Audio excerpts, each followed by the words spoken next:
This time on Sparks of Discovery. We explore beautiful Gulf shores on Alabama's Gulf Coast. We'll begin right in the heart of town at the Gulf Shores Public Beach, where we'll enjoy the signature white sands and take in the excitement and action of the NCAA Beach Volleyball National Championship. Afterwards, we'll indulge ourselves with delicious food and lively fun at a restaurant so good they named a music festival after it. Then we'll stop by another Gulf Shores landmark to spend some money before going full tourist with go-karts and mini-golf. Finally, we'll visit our friends from the animal kingdom at the little zoo that could, before exploring one of Alabama's largest and most popular state parks. All this and much more on Discovering Gulf Shores. I'm Jess. And this is Price. We're the Sparks. Welcome to Sparks of Discovery.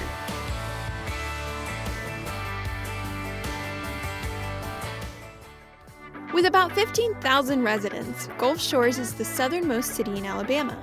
A true beach town, Gulf Shores is the tourism capital of Alabama, with millions of visitors every year from all over the United States. We had to check it out for ourselves to see what draws people to Alabama's Gulf Coast and what keeps them coming back year after year. At the end of Highway 59, you'll run right into Gulf Shores Public Beach, also known as Gulf Place. This is the main public beach in town, and it's very popular.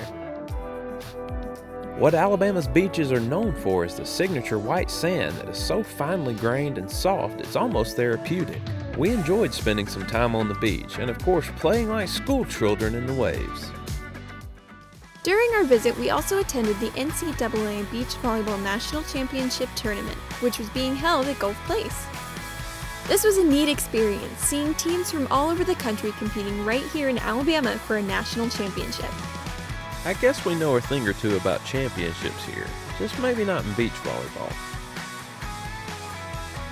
Teams like LSU, Florida State, USC, and UCLA were all really fun to watch, and the fact that Gulf Shores gets to host the tournament is a testament to just how popular Alabama's beaches have become.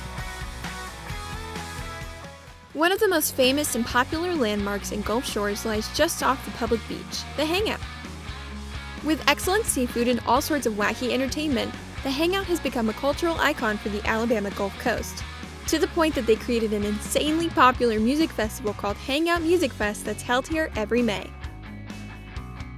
Jess really enjoyed her crab legs, though she spent more time fighting with them than eating. My smothered snapper dish was excellent too, but much less fun to play with. We really loved the Hangout and definitely recommend a visit, especially in the summertime when it really comes to life. Another Gulf Shores icon is just around the corner from the Hangout, Souvenir City. This huge souvenir shop has been around since 1956, making it as old as my old man. In classic tourist fashion, you get into the store by being eaten by a giant shark. Inside is a massive selection of every souvenir you could possibly want, as well as all sorts of beach gear. We found several things we couldn't live without, and once we had checked out, we headed around back to find a huge pirate ship. Unfortunately, the crew was a little too weird for Jess, so she left in a hurry. Across the street from Souvenir City, we found one of the coolest diners we've ever been to, the Sunliner Diner. This classic diner is absolutely amazing, transporting you back in time to the 1950s like no other dining experience we've ever had. The details are what make this place stand out, from the classic cars to the waiters' uniforms to the menus designed as old newspapers. It really is an awesome experience, and of course, the food was delicious too. If you're in Gulf Shores, make sure you stop in at the Sunliner Diner for a bite or three. You won't regret it. After eating our fill, we decided we need to walk off some of those calories. So we ventured right next door to the Wade Ward Nature Park and took a stroll on a short boardwalk that juts out into the coastal wetland. For a small park, it seemed to be fairly popular. There are a few things more American than go-karts and mini-golf, and of course we couldn't take a trip to the beach without testing our driving and putting skills at the track. The track is a family fun center that has several go-kart tracks, 2 18-hole mini golf courses, and several small amusement rides. There is also a decent-sized arcade and one of those terrifying free fall swings that you would never catch me on. These guys seem to enjoy it though. Or not. The track is a great place to have some family fun after a day at the beach. One of the hidden treasures of Gulf Shores is the Alabama Gulf Coast Zoo. Originally opened in 1989, the zoo was completely destroyed in 2004 by Hurricane Ivan. After evacuating all of their animals and surviving the storm, the zoo's comeback story was told across the U.S. by Animal Planet in 2006 with the hit TV show The Little Zoo That Could. Today, this new and modern zoo facility is an awesome place to see your favorite animals and learn about wildlife from around the world. What it lacks in size, it makes up for in quality, with all sorts of animal encounters and even rides for kids and adults to enjoy.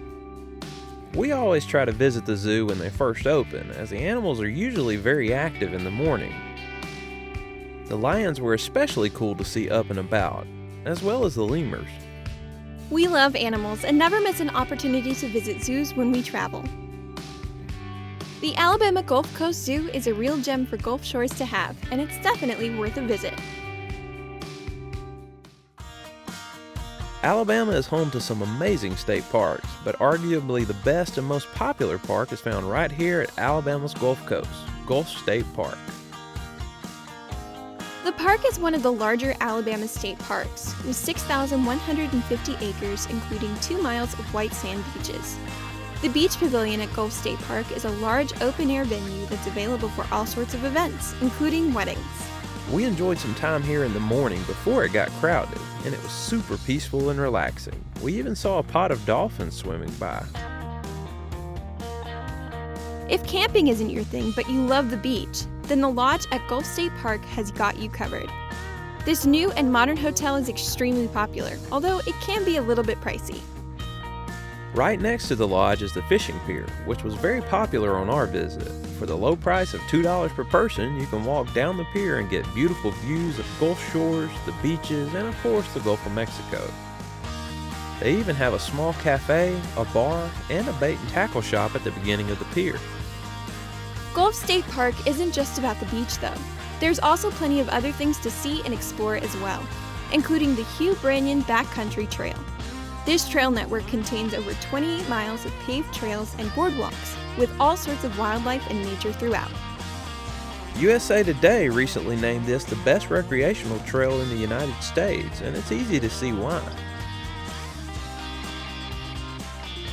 Lake Shelby lies just across the road from the lodge and has a dog park and a picnic area for you to enjoy. There's also a popular campground next to another lake with a large covered pavilion where we decided to have a picnic after exploring the rest of the park.